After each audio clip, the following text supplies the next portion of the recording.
The overall goal of this procedure is to present an alternative culture method for human pluripotent stem cell production, maintenance, and genetic analysis. This is accomplished by first enzymatically dissociating a stem cell culture into a single cell suspension. In the second step, the cells are plated onto matrigel at a high density in medium containing ROCK inhibitors.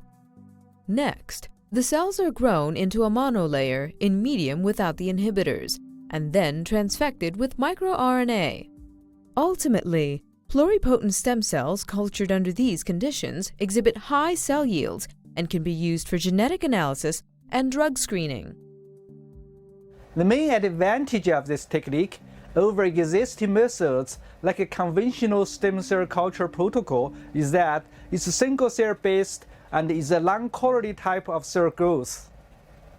Generally, individuals new to this method may struggle because the cells need to be grown at the proper density and in a precise time frame.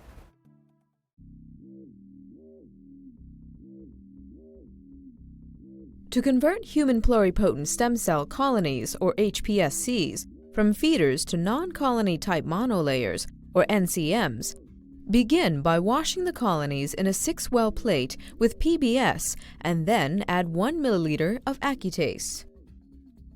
After a 10-minute incubation at 37 degrees Celsius, examine the colony under a microscope to ensure single-cell dissociation, and then stop the enzymatic reaction with 5 milliliters of medium supplemented with the ROCK inhibitor Y27632.